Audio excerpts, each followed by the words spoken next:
Founders Day, October 10th, 1845, is our official beginning. But the destiny of that date really goes back to an event that happened in 1842.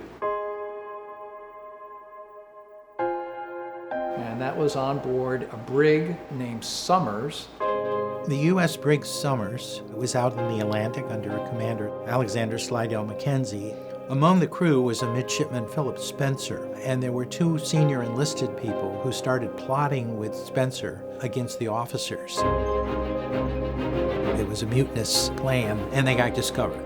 Mackenzie found all three guilty, and they were hung. They were hung from the yardarm, and it became known as the Somers Affair. This became the basis for saying maybe we need to look more deeply at a more scholarly review as to how we create the future officers of the Navy, how we educated them, how we gave them the proper amount of leadership experience through apprenticeship. That formula was founded on October 10th in 1845. Good morning. My name is Major Lampert. I'm the Lehman Company officer. Today, you are going to join the Brigade of Midshipmen this afternoon. You will formally swear an oath and join the 4th Class Regiment. You're not swearing an oath to a particular system of government. You are not swearing an oath to a particular individual. You are swearing an oath to an ideal of freedom of democracy. Class of 2020, rise. The founders got it right. What they established was a common baseline for all future generations of naval officers. It's the common experience over the course of the 4 years while a midshipman is here. It establishes that foundation that they're going to draw upon over and over again throughout the rest of their careers and the rest of their lives. So help you God.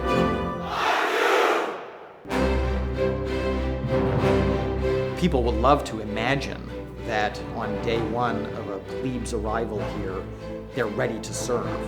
They are not fully formed, perfect leaders of character. They have raw potential. But our task is to develop them. Welcome home, hotel. Where young entrants into their first year at the Naval Academy walk through is a symbolic transformation, preparing themselves for the transition that changes them from being a young high school graduate to a budding naval officer.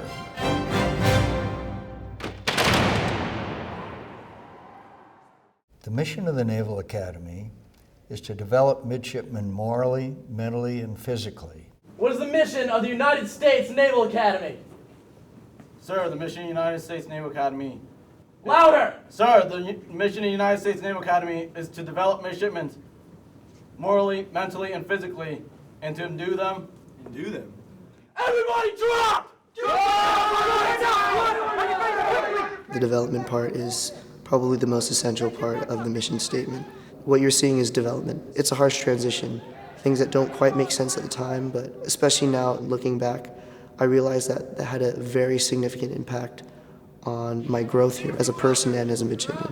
This please summer, okay? That transformation period is designed to be challenging, and it is. And we all have stories to tell about that.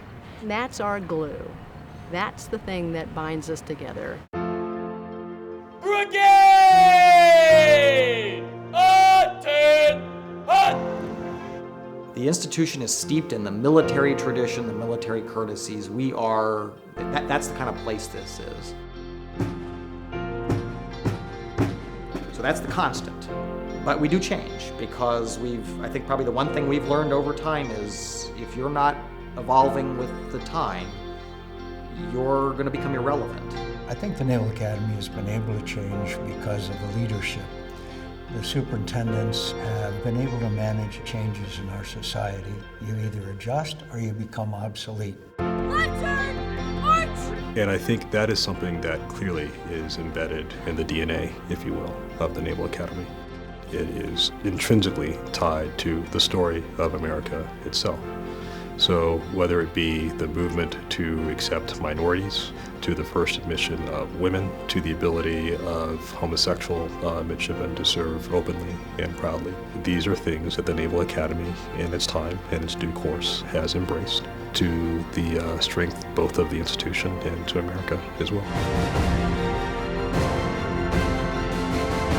So one of the great things about the Naval Academy, I think, is the dual conversation that you can have about change and what remains constant. And the big constant, it's the human element that has given this place the sense of purpose. It keeps it fixed on the future, but it also gives us a guiding principle that we stay true to.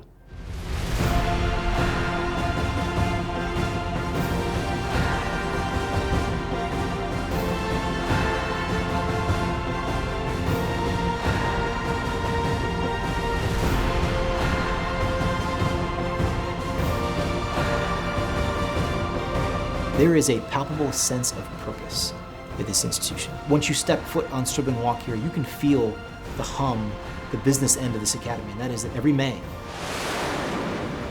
we are graduating about 950 or so new officers, second lieutenants, and ensigns. And for some of them, within weeks or months, are going to be on patrol overseas, protecting our national security interests. That is something that's very powerful in terms of keeping the energy, the motivation, the inspiration, the drive to constantly ask yourself, what have I done today to serve midshipmen? Have I given them enough? There are two groups of friends of mine that I keep today closest in my heart, those that I attended the Naval Academy with and those who I was in prison with, some of whom were fellow Naval Academy graduates. Those are the ones that I love most and know best. This place means a lot to its graduates. It gave us our beginning. It allowed us to fulfill our dreams. It allowed us to serve, to wear the uniform with pride. And we want to see it continue. The founders had it right. They had the right idea.